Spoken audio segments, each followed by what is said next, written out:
Olá, nesse vídeo vou apresentar a resolução desse exercício que trata sobre teste de hipóteses para uma média e eu vou usar o software Biostat e as 4 etapas da resolução de um teste de hipótese, além da abordagem principal do p-valor.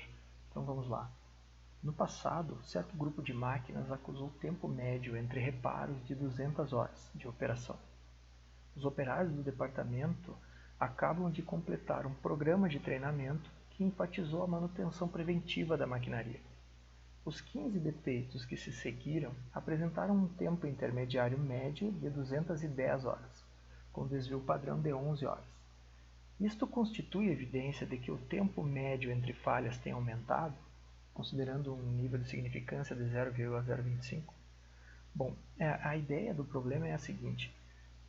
Existia um tempo entre reparos, ou seja, as máquinas davam defeito, precisavam serem reparadas, e isso demorava um tempo médio de 200 horas.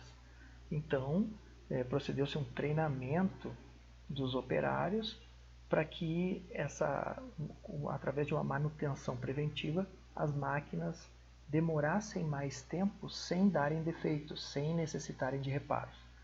Para verificar se esse treinamento foi efetivo, se testou os 15 defeitos que se seguiram depois do treinamento, e esses 15 defeitos apresentaram um tempo médio entre os reparos de 210 horas. Então, com um desvio padrão de 11 horas. Então, essa amostra de próximos defeitos demoraram um tempo entre um defeito e outro, médio de 210 horas, com desvio padrão de 11 horas. O que se quer saber é que se de fato o treinamento melhorou a média entre reparos da indústria, da fábrica. Então, vamos começar com olhando, né, o panorama desse teste de hipótese. Então, nós temos uma população que tem uma média, que no caso média de horas entre reparos, que ela é desconhecida. O que eu tenho é um valor histórico, um valor de referência de 200 horas. O caso é que agora a população ela mudou e só me restou esse valor de referência de 200 horas. Agora, o novo tempo médio entre reparos, eu de fato não sei. Eu espero que seja maior que 200. Aí, retirando uma amostra de 15 eventos, obteve-se um tempo médio entre reparos de 210 horas, com um desvio padrão de 11 horas. Então, a ideia agora é verificar se essa amostra ela tem condições de subsidiar a ideia de que a média populacional aumentou, né, é diferente das 200, no sentido de ter aumentado essa média de horas entre reparos. Né? Então, o teste de hipótese vai nos ajudar com essa decisão. E para nos balizar, nós vamos usar um alfa, que é o nível de significância de 0,025. Muito bem. Então, aqui, nós vamos usar as 4 etapas do teste de hipótese. A primeira etapa é a definição das hipóteses nula e alternativa, a segunda é a definição, a determinação do nível de significância, estabelecimento do nível de significância, a terceira etapa é o cálculo do p-valor e, por último, a tomada de decisão. Muito bem. A primeira etapa, na hora de definirmos a hipótese nula e alternativa, nós usamos uma afirmação acerca da média que nós estamos considerando dessa população, sendo igual ao seu valor de referência. No caso, o valor de referência que nós temos é o valor histórico de 200 horas. Né? Então, eu vou pressupor verdadeira que a média da população é de 200 horas. Então, num teste de hipótese, para a gente, na abordagem do p-valor, né, principalmente, nós pressupomos a hipótese nula verdadeira e geralmente usamos a igualdade no momento de fazer a afirmação sobre a média populacional. Muito bem. Na hipótese alternativa, eu preciso contrapor a hipótese nula e, pelo contexto do teste, nós usaremos o sinal de maior, porque eu estou querendo dizer que a média populacional vai ser maior do que os 200, que as 200 horas médias de referência. Quando eu uso o maior, né, e quem me diz isso é o contexto do exercício, eu estou fazendo um teste chamado de unilateral.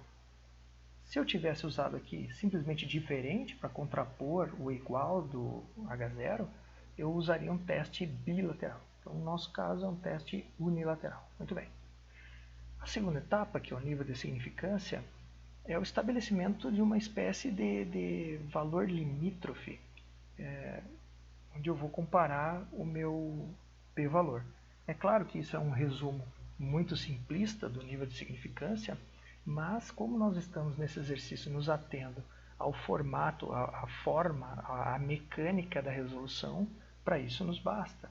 Então aqui, nesse caso, o exercício já deu conta de estabelecer o nível de significância em 0,025, que é equivalente a 2,5%. Então está pronta a segunda etapa. Na terceira etapa, aqui vem o cálculo de fato do p-valor, e aqui nós usaremos o biostat. Pode ser usado qualquer outro software, mas nós usaremos o biostat. Muito bem, então nós já sabemos pela definição que fizemos que é um teste unilateral, então nós vamos calcular o p-valor unilateral.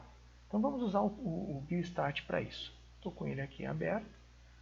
Lá no biostat nós vamos em estatísticas, uma amostra, e aqui nós devemos escolher entre uma dessas 4 últimas aqui, opções. Nós usaremos aqui, vocês veem que é 2 primeiras teste T e depois teste Z. Nós usaremos o teste T porque o N da minha amostra é pequeno. Então, o formato da distribuição que eu espero que esteja regendo essa situação, ela tem o formato da distribuição T, que é muito parecida com o formato da distribuição normal, mas tem os extremos mais levantados. E então, nós usamos, nesses casos de pequenas amostras, a distribuição T. E também nós usaremos o desvio padrão amostral como estimativa do desvio padrão populacional. Então, a gente tem um teste T. Muito bem. Agora, precisamos decidir entre dados amostrais ou resumo amostral. Dados amostrais são quando eu tenho de fato o valor de cada um, no nosso caso, 15 experimentos. Eu não tenho esses valores tabelados, né? Eu não tenho. Eu tenho um resumo deles. Eu tenho a média deles, o desvio padrão de todos eles, mas os 15 eu de fato não tenho. Então eu vou usar o teste T, resumo amostral. Então, clicando, aparece essa janela que basta completar. Então, o tamanho da amostra são 15 eventos, né? 15 defeitos que eu calculei o tempo entre os defeitos, então eu obtive 15 tempos, ok? A média desses 15 tempos foi de 210, né? E a variância desses 15 tempos, aqui precisa ter um cuidado, porque ele pede a variância amostral e o exercício me deu o desvio padrão amostral. Então nós temos que lembrar que o desvio padrão é a raiz quadrada da variância, ou seja, se eu tenho desvio padrão, eu preciso elevar ao quadrado esse desvio padrão para chegar na variância. 11 ao quadrado é 121. Então está aqui. E a média da população, o biostat dá esse nome para o meu valor de referência, o valor que eu estou tendo como padrão para mim, com o qual eu estou testando, né? Então, no nosso caso, são 200 horas. Ok, preenchido, basta executar aqui. E o biostat dá esse resumo e os valores que nos interessam para esse teste. Então, aqui ele te dá o tamanho da amostra, a média da população, a média amostral, erro padrão, a estatística do teste, T, mas como eu estou usando a abordagem do p-valor, eu não vou usar para interpretação nem a estatística T do TS, nem o grau de liberdade, eu vou direto para o p-valor. Como nós vimos antes, nós utilizamos o p-valor unilateral, né? Então, o valor dp que nos interessa é o 0,0017. Ok, então 0,0017. Vamos colocar o valor aqui, 0,0017. E está feita a terceira etapa. Então, nota que a terceira etapa, que é a parte do computador, ela só é uma etapa dentro do teste de hipótese. As outras etapas elas não são feitas no computador. Então, o computador é uma parte pequena de todo o processo do teste de hipótese. Não, de nada adianta saber onde clicar dentro de um software se tu não conhece as partes que complementam, que completam um teste de hipótese. Então, não se aprende teste de hipótese estudando, de fato, o software. Né? Se aprende teste de hipótese estudando o conceito, os conceitos envolvidos no teste de hipótese. E o computador nos auxilia na álgebra desses conceitos. Okay? Então, feito isso, basta agora a tomada de decisão, que é a quarta e última etapa, onde eu vou comparar o p-valor com o alfa estabelecido. Muito bem.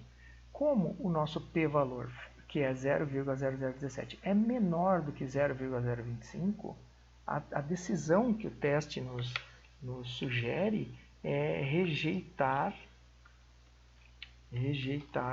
o H0. Né? Rejeitar o H0 em benefício do H1. Então, nós vamos aceitar o H1 e rejeitar o H0. O que isso significa? Que a nossa amostra, ela corrobora para que nós duvidemos da hipótese inicial de igualdade da média igual a 200 horas e passemos a reforçar a ideia de que essa média populacional é maior que 200. Nota que nós não mostramos que é 210, não tem nada a ver com isso. Nós não provamos que é maior que 200, porque o teste de hipótese não é capaz, porque a base do teste de hipótese foi simplesmente uma amostra extraída da população e não a população inteira, o que nesse caso é impossível. Então, o teste de hipótese precisa ser encarado com seus benefícios, que é mais uma possibilidade de análise do exercício, mas também com as suas limitações. Ele não faz a demonstração, ele não prova o que está acontecendo, ele nos ajuda a pensar o exercício. Então lembre-se, esse vídeo é sobre essa mecânica do teste, mas a análise do exercício é maior do que essa mecânica. Bom, então espero que o vídeo tenha ajudado e nos vemos no nosso próximo vídeo.